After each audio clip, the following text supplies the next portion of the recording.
안녕하세요. 저는 작은 수학자 원장 이미숙이라고 합니다. 반갑습니다. 저를 아시는 분들이 많기 때문에 간략하게 제 소개를 그래도 한번 해볼게요. 자, 저는 유아교육을 전공했고요. 유치원에서 하다가, 유치원 생활을 하다가 그만두고 나오면서 친구 소개로 프레벨 음물 회사에 들어갔어요. 프레벨 회사에 들어갔는데, 제가 이제 프레벨 회사 들어가면서 걸어 다니면서 수업을 제가 하다가, 그 다음에 이제 자동차 운전면허증을 따고, 자동차를 타고 다니면서 운전을 이제 수업을 했는데, 제가 수업을 하면서 이제 개인적으로 저한테 제가 선생님 업무를 제가 돈 주고 사지 않았고 뭐 사촌한테 받았어요. 그런데 혹시 수업해 주실 수 있으세요? 라든지 아니면 그때 이제 조금씩 가배가 있을 때였어요. 왜냐면 프레벨에서 업무를 이제 특허 이름을 했기 때문에 이제 그 이름 때문에 못 쓰게 되어 있어서 엄마들이 이제 가배라는 이름을 쓸 때부터 쓰기 시작했거든요. 그전에 다 음물이라 불렀어요. 그래서 가배가 집에 있는데 선생님을 못 구하는데 혹시 수업해 줄 수 있냐 이런 얘기를 많이 제가 듣고 어떻게 할까 고민을 하다가 조금 더 시장성이 있고, 그 다음에 제가 봐서도 제가 회사에 매여 있는 것보다는 조금 프리로 활동하는 게 더 좋을 것 같아서 그때 이제 프리 선언을 하고 나오면서 이제 그때부터 한 15년 동안 제가 이제 계속 어머니 소개로만 제가 수업을 했었어요. 그래서 가벨을 굉장히 오랫동안 수업을 하면서 제가 이제 저한테 배운 친구들 나중에 잘 됐던 이야기도 들었고, 저 때문에 도움을 많이 받았다는 얘기를 들으면서 아, 이게 교구가 굉장히 좋구나. 그런데 단점은 잘하는 아이들은 상관이 없는데, 그렇지 않은 아이들한테는 교구가 만져보고 재밌는 걸 끝나면 안 되는데, 그렇게 돼버리더라고요. 그래서 제가 이제 아이들하고 할 때는 노트에도 많이 적고, 그다음에 이제 스케치북 같은 데다 활동도 많이 하고 했거든요. 저는 항상. 그렇게 하긴 했지만 조금 부족한 부분들이 있었어요. 사실은 뭐든지 완벽한 건 없으니까. 그러던 찰나에 제가 이제 유치원도 몰펀을 제가 10년 동안, 한 유치원에 10년 동안 들어간 유치원이 두 군데나 있었는데, 그만큼 제가 좀 뭘 하면 좀 오래 하는 스타일이었어요. 그래서 하다가 조금 정착하고 싶은 마음이 들었던 찰나에 자본수학자를 제가 이제 넘겨받게 되어서 2016년 11월에 자본수학자를 교육청에 신고를 하고 그다음에 이제 지금까지 운영을 하고 있고 7월에 제가 문성으로 이전을 하게 됐습니다. 그래서 제가 자본수학자를 하면서 조금 더 많이 발전하게 된 건 확실히 제가 이렇게 프리랜서를 할 때는 약간 음지에 있었던 느낌인데 이게 양지로 나온 느낌이랄까? 약간 그런 느낌인데 그렇게 하면서 조금 더 저를 많이 알릴 수 있는 계기가 되고 또 코로나를 계기로 저희가 인스타나 아니면 줌이 많이 활발하게 되면서 전국구로 조금 더 많이 선생님들을 만나면서 저도 이제 알고 있는 것들을 많이 공유하고 선생님들한테도 많이 도움을 받고 저도 선생님들한테 많이 도움을 드리면서 조금 더, 제가 생각했던 그런 수업들이 좀 더 체계를 잡아가지 않았나? 그래서 작은 수학자가 조금 더, 제가 조금 시작을 조금 미비하게 준비를 하지 않고 시작했지만, 그래도 지금은, 그때보단 제가 많이 발전했다는 걸 느끼거든요. 그래서 저는 장점이, 제가 오랫동안 이 일을 했어요. 사실 저거 총 합치면 한 24년 정도 되는데, 머무르지 않고 계속 나아가고 싶어 하고, 또 새로운 것들이 있을 때 제가 그것들을 좀 호기심이 많기 때문에 그런 것들을 계속 접해보고 만져보고 제가 저 스스로가 조금 그런데 호기심을 가지기 때문에 그게 조금 더 저한테 잘 맞는 그런 수업들이고 제가 그런 마음을 가졌을 때 조금 많이 아쉬웠던 부분들 플레이 팩터도 교구가 굉장히 좋지만 또 그만큼 교재나 교구가 매칭도가 이게 너무 수학적으로 빠진다는 느낌이 좀 들었어요. 저는 가베가 좋았던 게 너무 수학적인 거로 빠지지 않고 조금 더 융합적이라고 해야 되나? 사회면으로 갈 수도 있고, 문화로 갈 수도 있고, 또 수학으로 가면 수학으로 갈 수도 있고, 또 아이들하고 이야기를 하면서 뭘 만들었을 때 또 적으면 그건 또 독서로 갈 수 있고, 논술로 갈 수도 있으니까 동화가배라고 해서 그때도 그랬기 때문에 조금 더 가배가 재밌었어요. 그래서, 조금 수학 교구 약간, 재미가 조금 떨어질 때쯤 제가 또 마침 엑스몬 플러스를 감행을 하게 됐는데 너무 좋아서 제가 감행을 했습니다. 보자마자 제가 설명을 잠깐 한 시간 정도 듣고 바로 감행을 한 걸로 기억하는데 그만큼 제가 메스몬 플러스에 대한 그 제가 좀 느꼈던 그 부족한 부분들을 굉장히 채워줄 수 있는 수업들. 동화로 이야기를 하면 이야기를 동화로 수학 이야기를 듣고 읽고 그다음에 표현할 수 있다는 게 굉장히 좋은 장점이었고 제가 이걸 가지고 아이들하고 수학적인 부분을 굉장히 많이 해줄 수 있겠다라는 생각을 들어서 제가 감행을 하게 되었고 또 책을 좋아하고 제가 교구를 좋아하는데 굉장히 매칭이 잘 될 것 같은 느낌이어서 제가 선택한 것도 있었어요. 그래서 어머님들은 제가 선택을 했기 때문에 굉장히 당연히 좋을 것이라고 생각을 하시겠지만 그래도 좀 한 번 더 어필을 한번 해보려고 해요. 그래서 저는 지금 또 온라인으로 그전에 이제 조금 코로나 때 조금 더 많이 그랬었지만 이제 교사 선생님들 교육도 했었고 그 다음에 이제 제가 만든 으뜸수, 육각수를 판매하면서, 출시해서 판매하면서 그거에 대한 교육도 좀 많이 했었어요. 그래서 저는 교구는 그래도 제가 조금 많이 다뤄보지 않았나라는 생각을 제가 항상 하면서 살고 있습니다. 자, 그러면 오늘 나눌 이야기는 서론 길었지만, 뭐, 레슨몽 플러스 수업은 어떻게 이루어지나요? 라고 이제 물어보죠. 책이니까 사고력 문제집처럼, 시중에 있는 사고력 문제집처럼 책으로만 수업하고 쓰나요? 라고 궁금해 하실 수도 있는데, 그게 이제 어떻게 이루어지는지, 그리고 또 작은 수학자 수업은 뭐 5세부터 시작한다는데 5세부터 어떻게 흘러가나요? 라고 이제 궁금해 하실 것 같아서 그 부분을 같이 설명을 드릴게요. 자, 이제 지금 제가 5월에, 4월에 감행을 하고 5월부터 바로 저희 초3 친구들한테 바로 수업을 적용을 시켰어요. 그래서 처음 시작한 책이 이제 분수책이었어요. 그래서 신통방통 분수라는 책이었어요. 신통방통 분수라는 책이었고, 이 책을 다루면서 내가, 이게 지금 3학년 1학기에 나왔던 분수 대짓고 2학기에 나온 분수까지 제가 다 아울러서 해봐야겠다라는 욕심을 부리면서 시작을 했고요. 이제 여기서 나오는 내용들은 분수의 기본 개념, 나누는 거, 똑같이 나누는 거, 그다음에 단위 분수, 전체와 부분, 시계를 등분해서 이제 시계를 만약에 시계 3분의 1, 그러니까 만약에 하루에 3분의 1이 될지 아니면 그거를 이제 시계에서 12시간을 3분의 1을 할지 물론 달라지지만 그랬을 때 3분의 1시간은 뭐 4분의 1시간은 하루에 그러면 5분의 1시간은 이런 식으로 조금 해보는 시간을 좀 가지면 좋을 것 같아서 그런 부분들 다 집어넣어서 제가 분수를 한 2달 가까이 한 것 같아요. 그러니까 연계되는 건 제가 이제 수학 뒤집기 기본 책이 있어서 그거랑 또 다른 수학 동화를 같이 접목을 시켜서 아이들하고 수업을 시작을 했고요. 그럼 제일 첫 번째 활동은 창의 활동으로 일단은 책을 시작하기 전에 아이들한테 이제 네모를 주고 똑같이 한번 나눠 보자 라고라는 걸 먼저 주제를 던졌는데 요거는 영재교육원에서 처음에 아이들 이제 들어갈 때 테스트할 때 이런 걸 많이 한다 하더라고요. 그래서 저는 이런 부분을 참 좋아하기 때문에 아이들하고 한번 시도를 해봤었는데 생각보다 아이들이 조금 고정관념이 있었는데 한 친구가 약간 나와서 발표를 하면서 다른 모양을 하나 그려냈더니 다른 친구들이 나도 이제 생각이 났다면서 그래서 이렇게 열어주는 건 사실 교사가 열어줄 수도 있지만 아이들끼리 또래 집단에서 열릴 수도 있거든요. 그래서 또래 집단끼리 수업을 같이 하는 게 저는 그룹 수업의 장점이라고 생각하거든요. 이런 부분들이 저도 놓칠 수 있는 부분을 아이들이 찾아내는 경우도 굉장히 많았어요. 그래서 저는 그래서 또래끼리 수업을 하는 게 굉장히 좋다. 그리고 여러 명이 많이 있을수록 더 좋겠죠. 물론 너무 많은 인원은 좋지 않지만 한 4명에서 6명 정도까지는 아이들의 생각을 나누기에 굉장히 좋은 인원수라고 생각을 해요. 그리고 여기도 보면 지금 이제 1만대기라고 되어 있죠.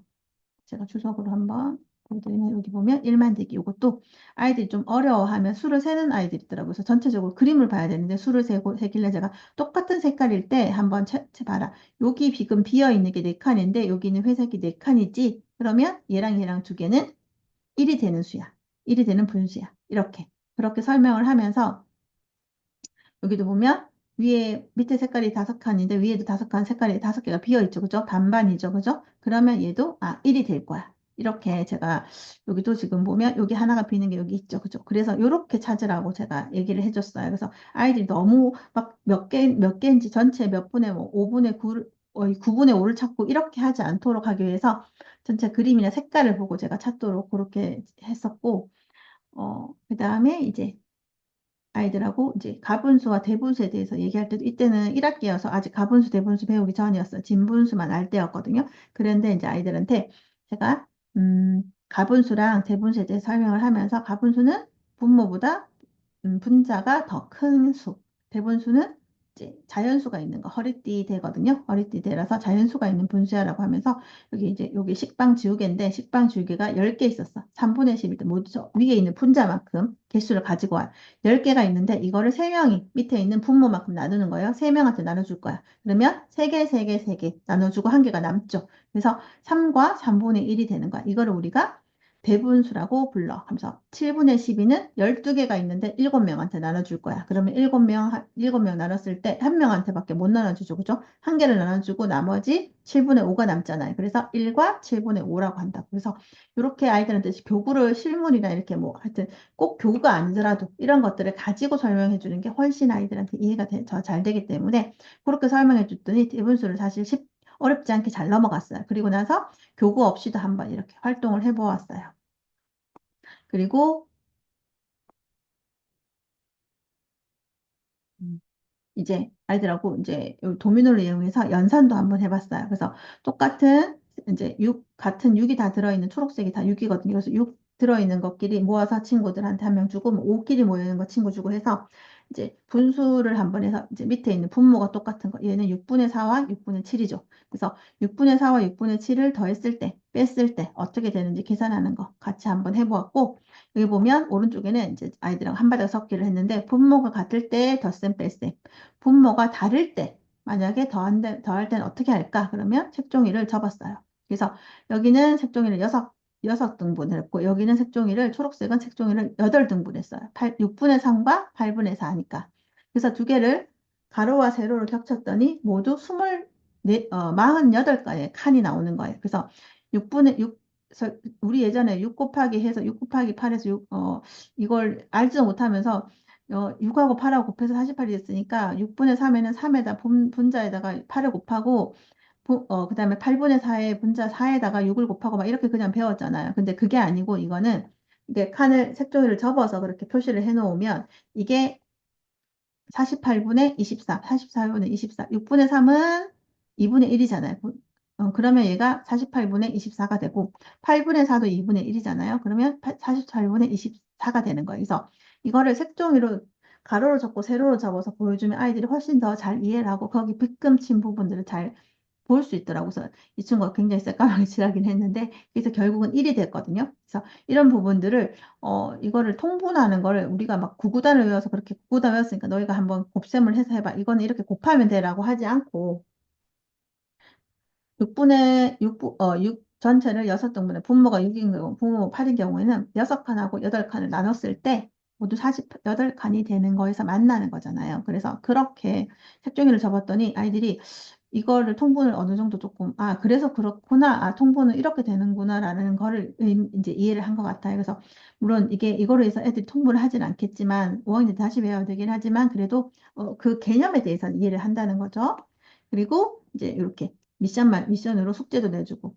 자, 132구가 있을 때 우리가 이거를 분모의 합과 차를 만들 건데, 그러려면, 제일 큰 수를 분모로 두자 해서 저는 9분의 1, 9분의 3, 9분의 3, 9분의 1을 만들고, 그거로 더하기, 빼기, 이렇게 두 개씩만 하자라고 얘기를 해서 했었고, 그 다음에 이제 요거는 팸플릿 만들기인데, 사실 이 소크라테스가, 대장간을 지나가다가 이 대장간 망치질 소리가 왜 다른가라고 해서 이제 찾아낸 게 음계잖아요. 근데 이 음계도 분수를 가지고 찾은 거거든요. 그래서 분수랑 그 음악과 수학과 다 연계가 되어 있다는 걸 이제 아이들한테 알려주기 위해서 사실 뭐 3분의 1에서 사실 그렇게 하는 건 아이들한테 어려워요. 근데 그런 개념까지는 나중에 솔직히 알아도 되는 부분이라서 지금 3학년 친구들한테는 이게 음악도 분수고 분수가 이제 그 음계에도 영향을 줬구나 그런 이야기만 들어도 좋을 것 같아요. 그래서 그 영상 짧게 하나 보고는 그걸 가지고 아이들하고 팸플릿도 같이 만들어 봤거든요. 그래서 그렇게 진행을 했고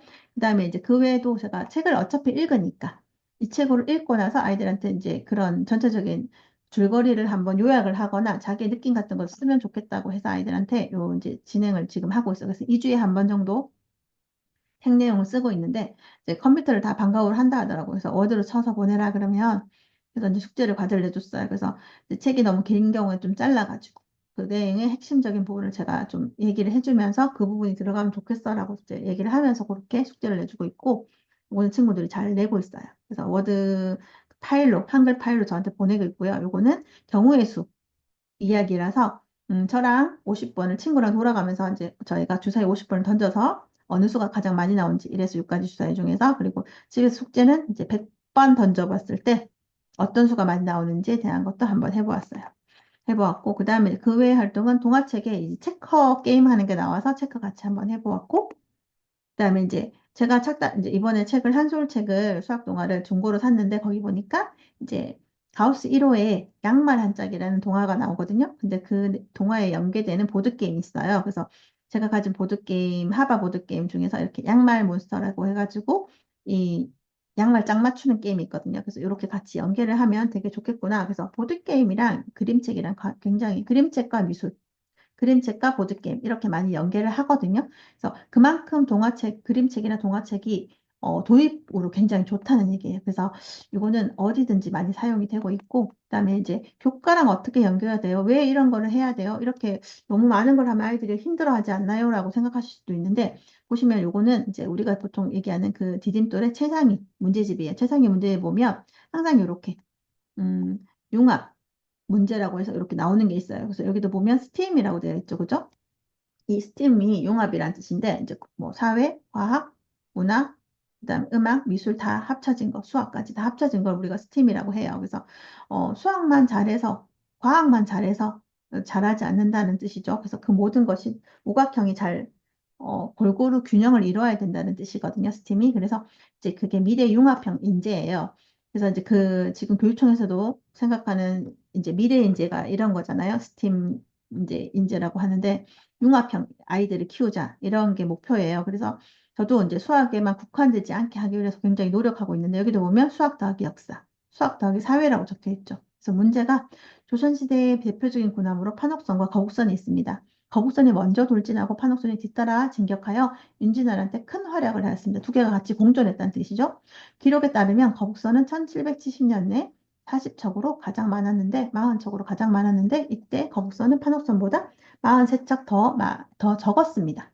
1770년에 판옥선은 몇 척이 있었을까요? 라는 문제예요. 자, 읽었을 때 아이들이 처음에 바로 이해하기 힘든 부분들이 있죠. 자, 일단 여기 주가 달려 있어요. 판옥선과 거북선이 어떻게 다르냐? 뭐냐? 에 관한 거. 그리고 임진왜란이 무엇일까?에 대한 주가 여기 달려 있죠. 그죠? 그래서 여기는 판옥선은 2층으로 된 배로 노를 젓는 병사는 1층에, 전투병은 2층에 배치함. 그래서 위가 좀 원래는 편편했다는 뜻이겠죠. 그죠? 그랬는데 자꾸 위로 이제 배 위로 자꾸 다른 나라 병사 이제 일본군들이 쳐들어오거나 아니면 이제 불화살 같은 거 쏘니까 그 위에다가 이제 철판을 덮고 그다음에 뾰족뾰족 가시를 박아서 만든 게 이제 거북선이 된 거죠. 그죠? 거북이 모양으로 만들어서 못 올라오게. 그래서 그런 얘기와 그다음 임진왜란은 조선시대에 침략한 왜군과의 전쟁으로 뭐 1592년부터 계속되었다. 이렇게 추가 달려 있거든요. 그래서 그런 것들도 읽어주면서 설명을 한번 하고 나서 그다음에 여기서 보면 자 중요한 건 여기죠. 거북선이 40척으로 가장 많았는데 거북선이 40척이고 거북선은 판옥선보다 43척이 적었어요. 40척이고 43척이 적었다라고 하죠. 그 다음에 이제 이때는 70년대, 1770년도에 가장 많았던 기록이 40척이고 거북선이. 그런데 그때 판옥선과 거북선이 같이 따라갔다고 했잖아요. 근데 거북선이 판옥선보다 43척 적었다고 했기 때문에 결국은 판옥선이 거북선보다 43척이 더 많냐 적냐 그 문제거든요. 결국은 판옥선이 더 많죠. 그죠? 40척에서 43척 더하면 40에서 43척 더하면 이제 83이죠. 그죠? 그래서 이거는 더하는 문제예요. 근데 이렇게 굉장히 복잡하게 되어 있죠. 근데 이런 문제들을 풀어본다는 게 굉장히 좋은 게 벌써 지금 판옥선, 거북선, 임진왜란 세 가지의 지금 지식을 얻었습니다. 상식을. 그리고 이 문제를 더하는 문제인지 빼야 되는 문제인지도 알고 있고, 그 다음에 임진왜란이 언제 일어나서, 그 다음에 언제까지 지금 계속 진행되고 있는지에 대한 이야기도 나오죠. 그죠? 그래서 그런 이야기들, 역사에 관한 이야기도 같이 수학과 따라가야 된다는 거.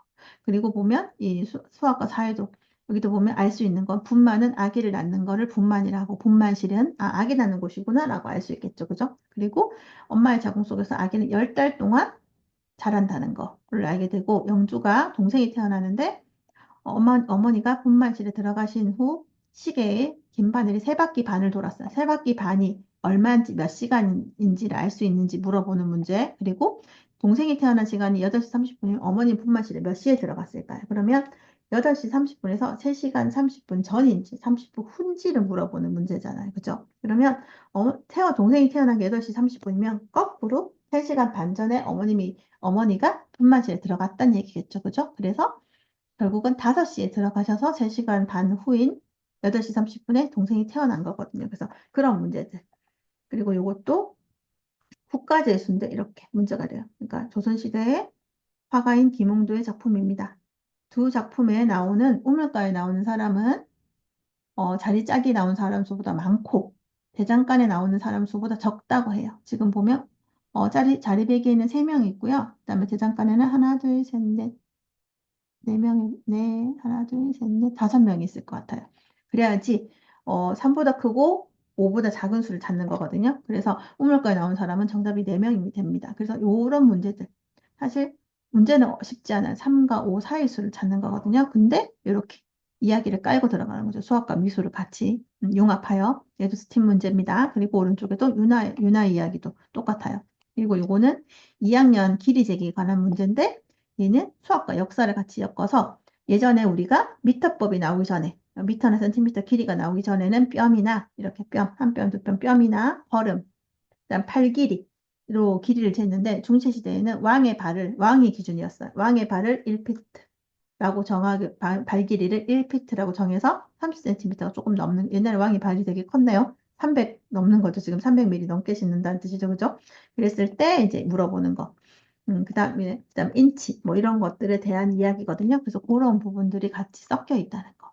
그래서 이제 이런 부분들을 풀 수 있으려면 사실은 상당한 지식과 상식을 키워야 되는데 그런 부분들은 책으로 얻어가는 게 가장 좋다고 생각합니다. 그래서 저는 이게 교과랑 밀접이 되냐 안 되냐를 떠나서 교과 문제를 심화까지 풀 수 있는 힘을 키우는 게 바로 이런 수학 동화의 매력이라 생각하거든요. 자, 그러면 이제 수학 자금 수학자는 5세부터 봤는데 그럼 도대체 수업이 어떻게 진행되나요? 라고 물어보시는 분들이 많아서 자, 5세랑 6세는 처음에 들어오면 항상 저는 보드게임이나 혹은 보드게임 좀 적응하고 나면 이제 교구 활동을 해요.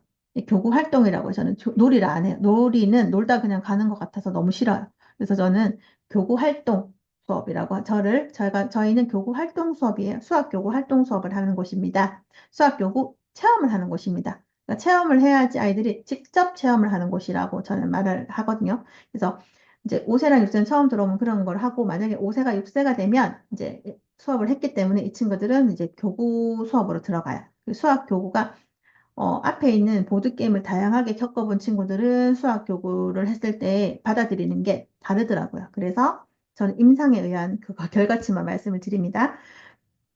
제가 분석가가 아니고 제가 수학 전공을 하지 않았기 때문에 저는 제가 직접 체험하고 임상을 본 것만 제가 말씀을 드릴 수가 있어요.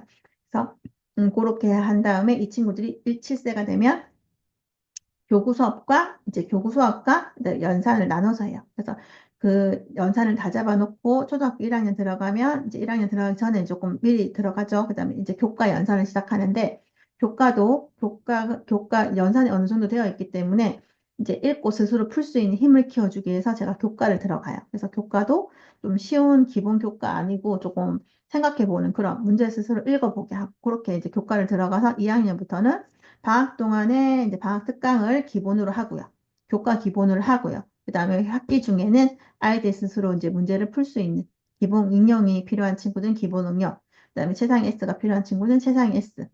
그것도 조금 어려워요 하는 친구는 이제 기본에서 조금 더 응용하는 그런 문제들이 들어가 있는 거. 그래서 그런 식으로 조금 아이들마다 이제 맞춤형으로 이제 교과 문제집을 선택을 하고 그거를 이제 아이들이 풀 수 있게끔 하고 저는 이제 계속 교과의 기반이 되는 연산을 계속 다잡아가는 거죠. 그리고 중간중간 제가 확인을 하거든요. 그래서 그렇게 하다가 이제 1학년 말이나 2학년에 이제는 아이들이 이 수업을 들어가도 되겠다. 어느 정도 제가 팀마다 성향을 본 다음, 그 다음에 이제 아까 얘기했던 그런 이 수업 레슨몽 플러스와 그 다음에 교과는 항상 심화까지 들어가야 되는 게 맞다고 생각하거든요. 그래서 교과 심화까지 해줄 수 있으면 제가 4학년까지는 그렇게 프로그램 짜고 있어요. 그래서 5세부터 초등학교 4학년까지 빈틈없이 제가 채워주려고 노력을 하고 있습니다. 그래서 어머님들이 숙제를 이제 하지 않으시고 저랑 교육 목표가 같다면 이렇게 긴 시간 동안 아이들을 제가 혼자 스스로 문제를 해결할 수 있는 아이들로 키워줄 수 있고 아이들도 그런 아이들을 잘 자라더라고요. 그래서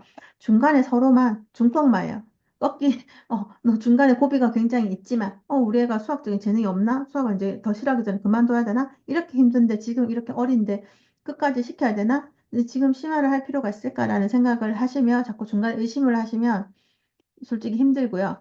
끝까지 믿어주시고 끝까지 가야지만 결국은 이제 강한 자가 살아남질 않잖아요. 살아남은 자가 강한 자가 됩니다. 그래서 그런 부분만 저랑 잘 맞춰주신다면 저희 수업은 굉장히 잘 얻어가시지 않겠나? 제가 이제 가져갈 수 있는 모든 걸 다 끌어서 아이들한테 해줄 수 있도록 제가 노력을 할게요. 그래서 이제 레슨 플러스는 이런 장점이 있고 제가 이제 조금 있다가 이제 동화랑 어떻게 연계되고 동화는 어떤 동화가 있는지 그거에 대한 설명을 한번 더 해드릴게요. 네. 감사합니다.